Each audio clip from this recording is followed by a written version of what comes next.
LEdoll!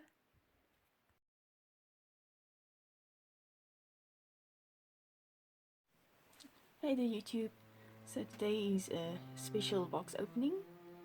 So it's my first Disney doll and my first Kida doll, or my first Disney LEdoll. Well, anyway, my first doll of this type. I hope you enjoy watching and you're going to be seeing me on screen a bit every now and then. Since she's a big girl and she needs a big space to be opened.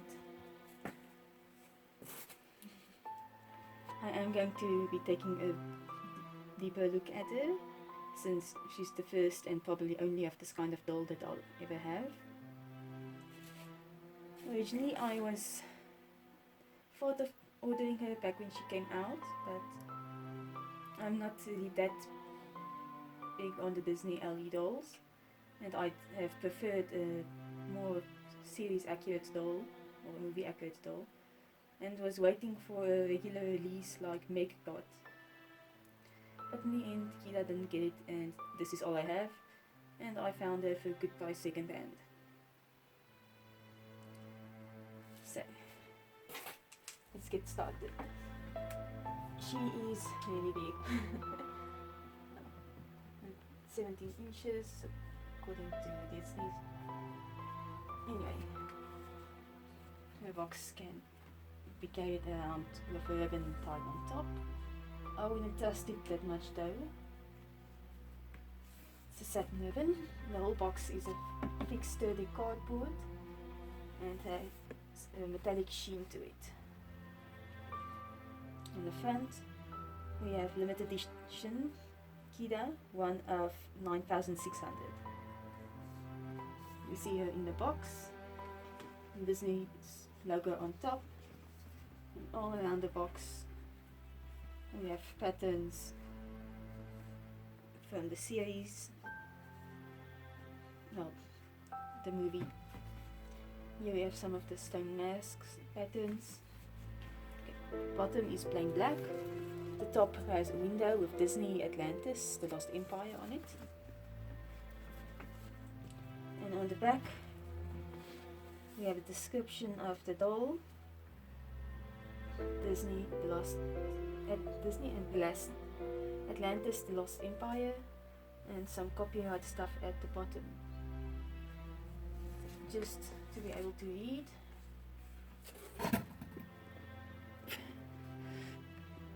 And the ring light is interfering. Okay. Disney is proud to present this limited edition Kida doll that brings to life the courageous warrior and princess who's on a quest to protect the underwater city of Atlantis. When Kida spies a group of expeditioners from the land above, she entrusts one of them to help her decipher long-forgotten Atlantean writing, which is needed to uncover the nature of the heart of Atlantis. A crystal powering the city. A betrayal threatens to bring destruction to Atlantis, where Kida must harness the power of the crystal to save all that she loves. Designed by Disney store artists, this limited edition doll invites Disney fans and collectors alike to dive into the action-packed adventure with our brave heroine. And in another language as well. Certificate of authenticity and display stand included.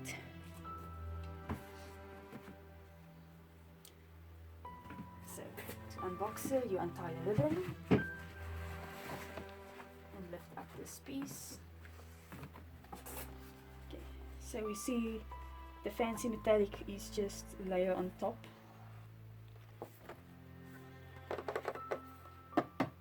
You see the cardboard is nice and thick.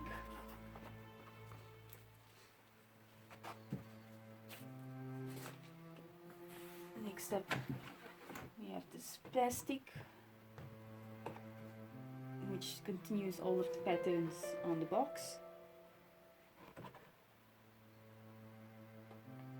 And here I see some script writing.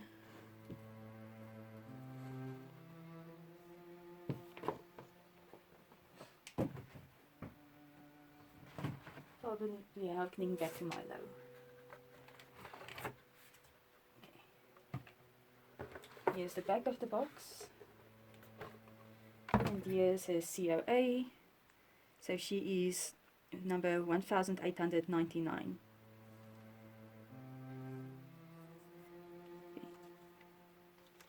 It does seem to be the same type of shiny cardboard. Well, not metallic finish anyway. Collector doll.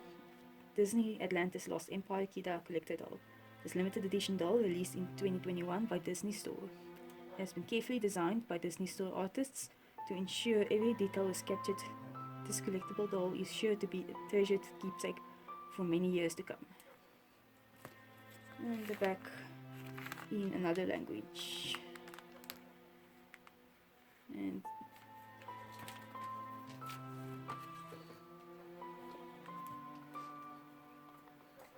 so back of the box she is tied to, lots of tape. She does have plastic blister at the back to keep her from pressing against the back of the box, and at the bottom that she's standing on, and the stand is placed on, and her weapon, so she can be nicely displayed in box. So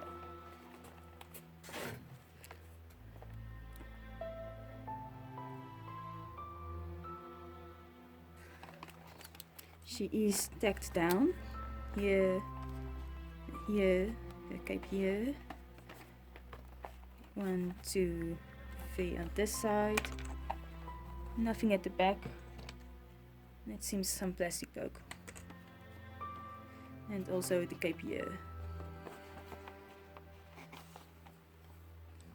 Okay. So I'm going to be carefully removing her from her packaging.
Things about the packing worth noting. The twist ties that are around the skin parts, the waist and feet, are bound, so it blends nicely for inbox collectors. The piece of plastic that broke off was from here. I'm assuming that happens during shipping or something, but yeah, this part's broken, although it kept Kida nice in place. So the background she comes with seems to be the cavern where Milo and his crew went down. There's the bridge, and there's the firefly house.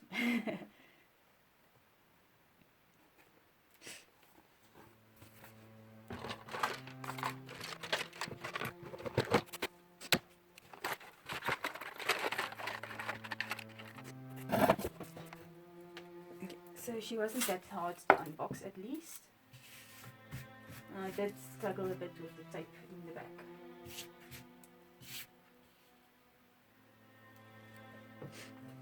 Starting off with accessories, she has her weapon, her staff. It's painted to have a rock-like texture, although we have a bit of flash from casting over here, and it is on the whole slightly flexible. So we have cloth around here at the handle, and we have Kida's bracelet that her mom took with her in the beginning of the movie. A wooden stick tied with cloth to another rock. A pretty sturdy piece of plastic.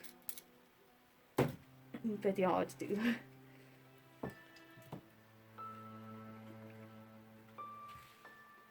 So the stand, use a clear disc with a metal pole and a waist hugger. I am a bit disappointed though that I have two holes in the stand, which one of the twist ties went through to hold her foot in place. It says made in China, Disney.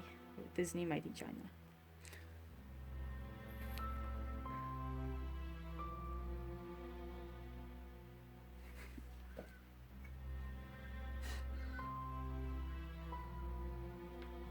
I am keeping this elastic on her cloak if I ever wanted,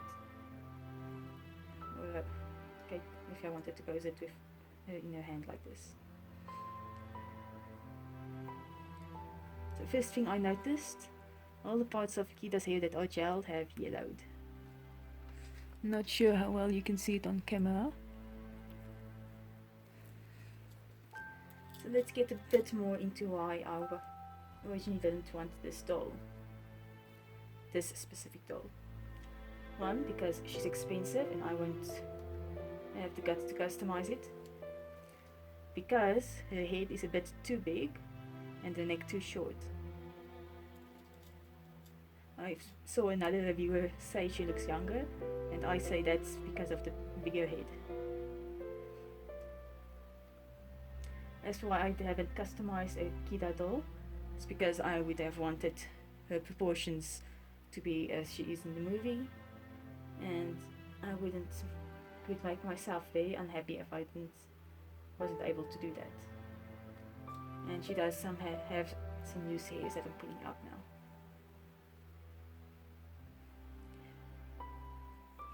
Anyway, her face is a nice representation of Kida's.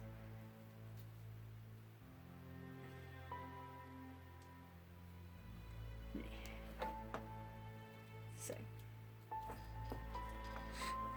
let's get closer.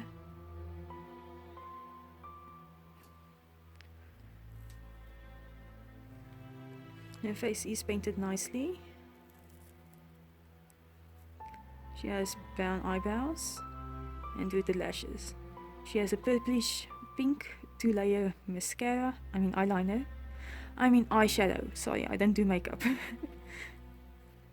The markings on her face is an iridescent blue with a purplish tone to it. Her eyes are painted a nice blue and they don't look derpy. And her lip is a pretty natural pink. So her hair is choppy as it is in the series, though a bit clunky with the way they gelled it. And only the front half of her head is gelled. I'm not sure if you can see it on camera, but there's a divide between where it's yellowed and not. And the hair is nice, soft quality, but it does have quite a few loose hair strands. Though her hair itself isn't as choppy as hers is in the movie. And I'm going to try to use heat or something to get the skink from packaging out. Overall, her hair is pretty nice out of the box. And her little tight piece for the front here. It does have a bit of gel at the top, but seems like it doesn't really want to stay in place. It is tied with a black elastic band, of elastic hair tie anyway.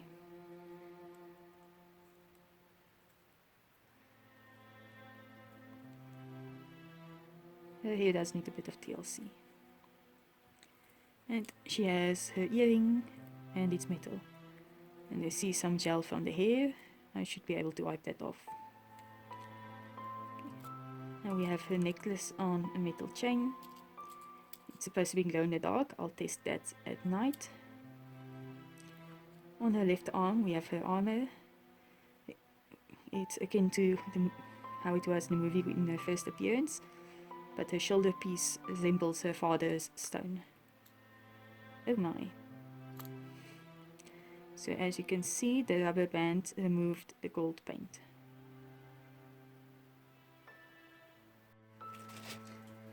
Okay, my camera was facing out the second time, and I wasn't recording the first time.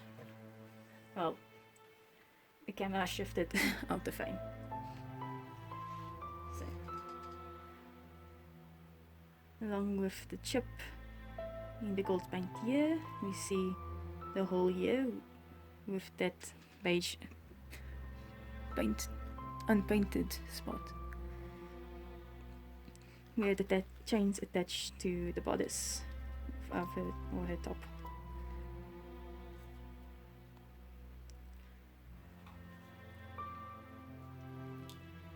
So behind that is her cape. It has a dark to light gradient and is a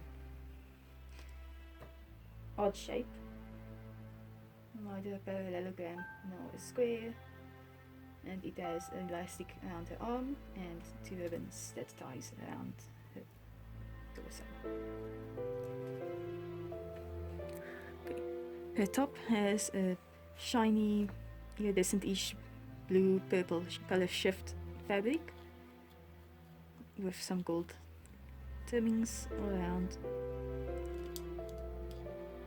and then we have the chains that attach to the shoulder armor, which, by the way, the iridescent rhinestones are really pretty.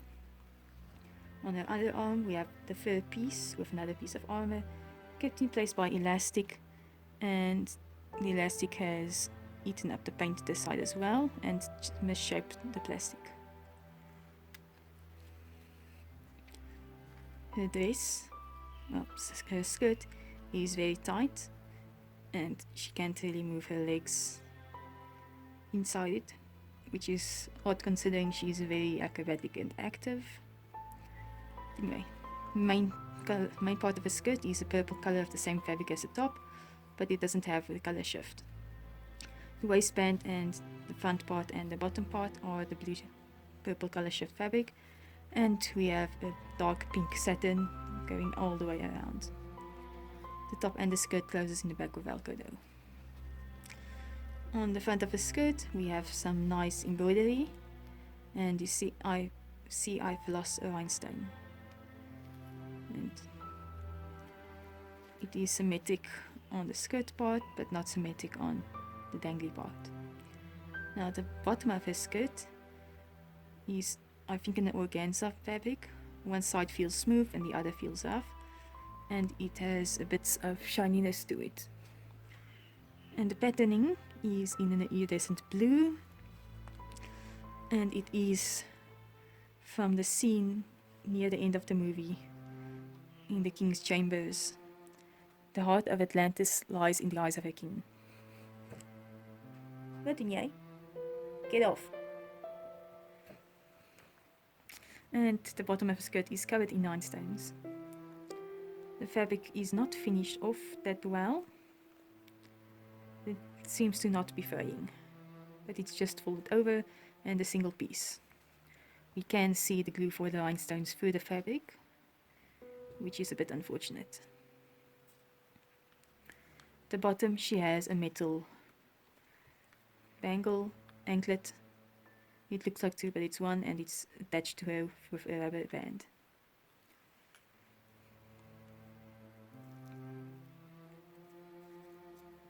Okay. I'm not sure if I mentioned her necklace, but it has a metal chain, and the necklace itself is glow in the dark and painted with a gold at the top. We'll see later how it glows. Now to take off all her stuff and look at her body.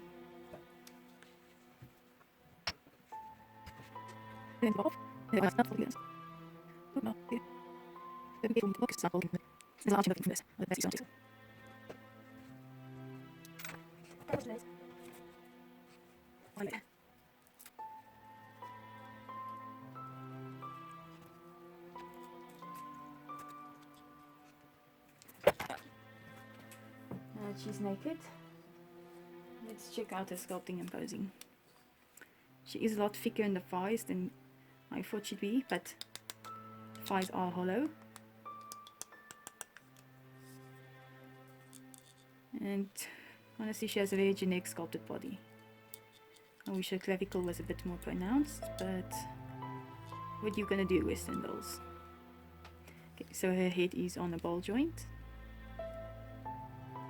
Down, up, side to side, and 360-degree rotation.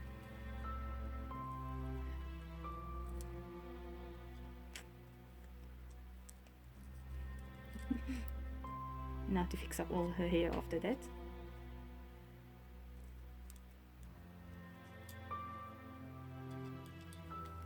Shoulders are on a ball hinge. You can go out this way and then all the way around. And that's about it. The elbows on a ball hinge all the way around and about a 90-degree angle. The wrists are on hinges. We'll show that when she's dressed again. She has a waist joint that just turns all the way around. And naturally, her thighs only move apart this much, which is sad for our acrobatic warrior. Not a completely 90-degree forward bend, quite a nice backward bend. Her knees have rotation and they bend at a 90-degree angle. Her feet all the way back, all the way forward, and 360 degrees. All of her joints are nice and tight except her feet, which flop around. Okay. So checking out the clothes as we continue. Her skirt, so the bottom part is unlined. It closes in the back with Velcro, and the inside is completely lined, and it feels nice and sturdy and makes me want to line more of the clothes I make for my dolls. The front piece is also lined, and I forgot to mention it has a gold trim on the sides. It is very tight fitting around her waist. It does take some elbow grease to get it back on and off. Perfectly fitted.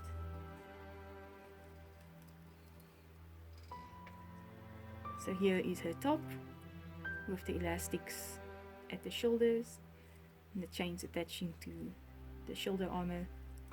It is completely lined, and it seems it has something that looks similar to elastic but isn't actually elastic around the edges. I'm not sure why, but I guess it's to help keep its shape. Maybe some kind of weird interfacing. Anyway, so before I put that on, here is her cape.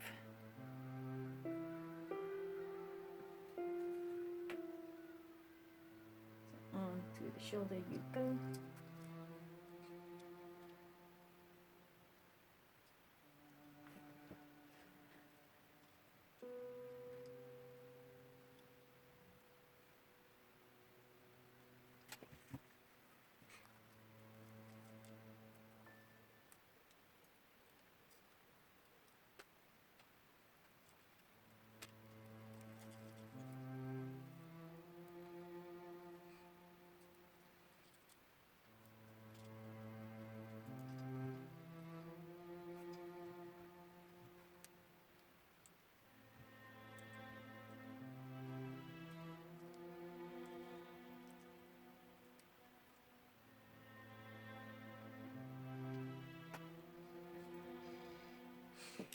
Her fur piece is just attached to a piece of stretchy fabric, and the fur is shedding a bit. And it just slides onto her arm. And then her arm over that, and then her hand.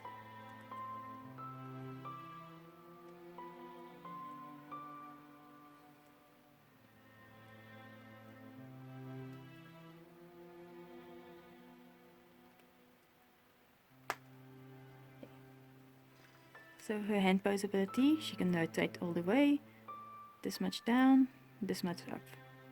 Not a lot of range. So she has a pretty average range for a doll. Imposing, but the garments are very well constructed and aesthetically pleasing and well made and feel sturdy. So as she is quite a nice doll. So, her biggest flaws, the paint coming off the plastic, the yellowed gel in her hair, her wonky feet, and I guess her painted on panties. Well, I guess aesthetically it works with her. And can she stand on her own? Because of her tight fitting skirts, there's not a lot of leeway. The dress does train pretty nicely, but it's all going to change. Because the stand hooks on, and then it gets in the way of the skirt at the back. Which is pretty sad because you want this to be on display. Another problem with the stand is because Kida doesn't have high heels. She doesn't even have shoes, so she is floating. The stand does look like it has a screw at the bottom and at the top, and I've gotten it to twist and turn a bit, but I'm not sure if that's going to be able to help us.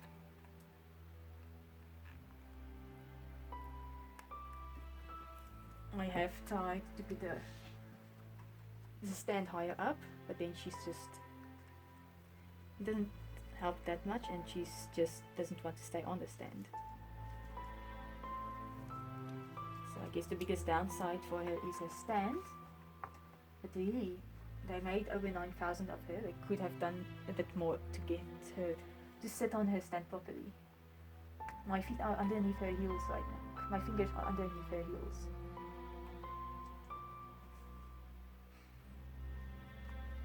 And it's not that sturdy either. She falls out pretty easily.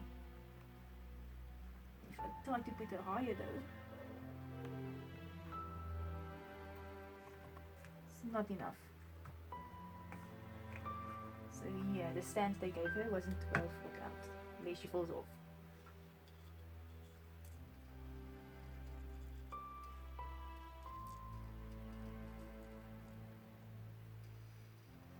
And somehow for all of my finagling, I've gotten her necklace loose from the rubber band. I didn't really want to do that because it helps keep it in place. Okay, so what are her flaws? Her head is too big, her neck is too short. The gel in her hair has yellowed, her feet are floppy. The plastic armor that has the fading and chipping paint, and the doll stand. And that her bangle from when she was a child is way too big for even her even now. So I'm not sure how a child Kida would have worn it. But from all of that you can see that the gripes are actually minor. There aren't really a lot of problems with her. No, honestly the biggest problem though is her stand, which is detrimental to the integrity of the doll.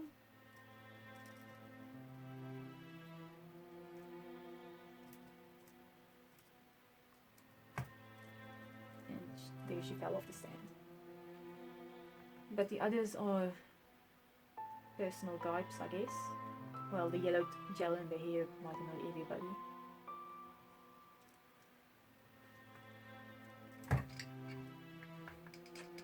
Let's see about this sand.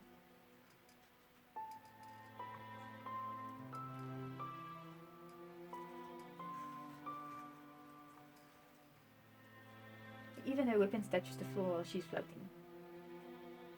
Unless you give her an in-series excuse. But still. I think I want to get her another stand or customize the one she has. Because in theory it works if she stands on the stand. If you're asking me why I can't just use the little platform she came with, it's because she wasn't actually on the platform. No, she wasn't actually on the stand in the box or on the platform. Also, her weapon falls out of her hand way too easily for my taste. If you say no, she's supposed to be in box, it's a doll. Dolls are meant to be played with.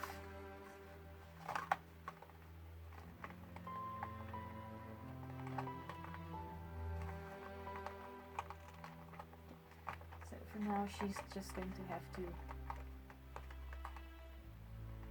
At least she's not falling.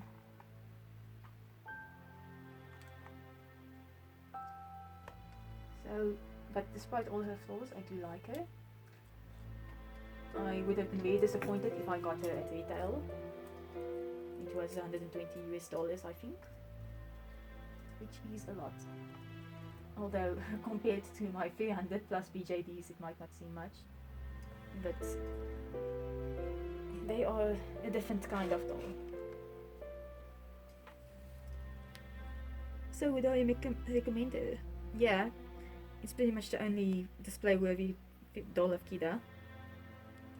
The other one is a very old one, a very old Barbie body and a battery inside her body and a little gem that lights up.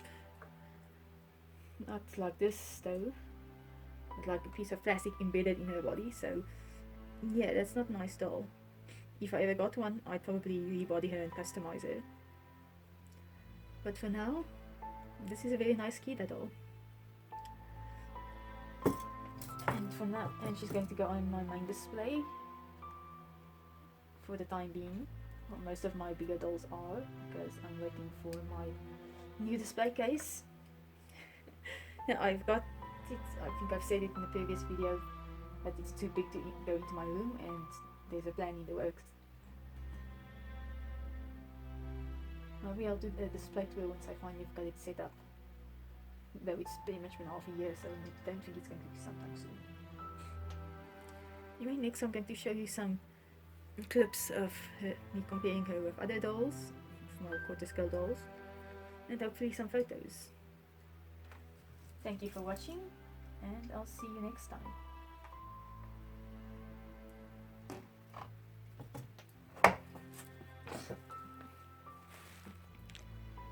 Here she is on my super messy desk next to me, Ichiko. She is a bit shorter. Quite a bit, especially with the smaller head. And here she is next to Immortality. Also quite a bit shorter.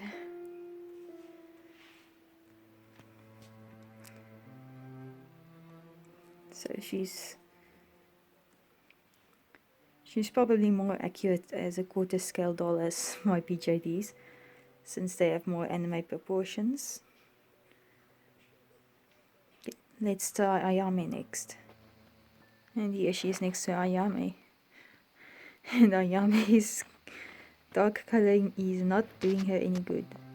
But she's almost a head taller than Kida, although Ayame is wearing high-heeled boots.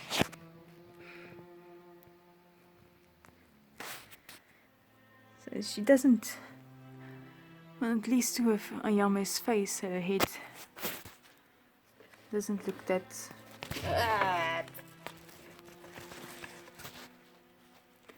The head isn't that much smaller than Ayame's, so they're a bit more in proportion. But I can say I didn't think Kida was so short. I'm sorry for the shaky cam.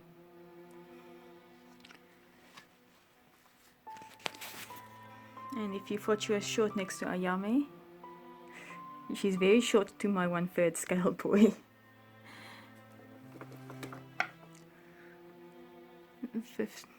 About 60 centimeters.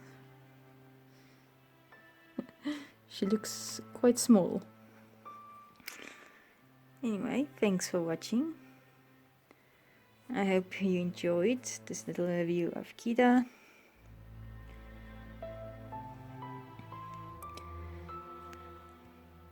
Bye.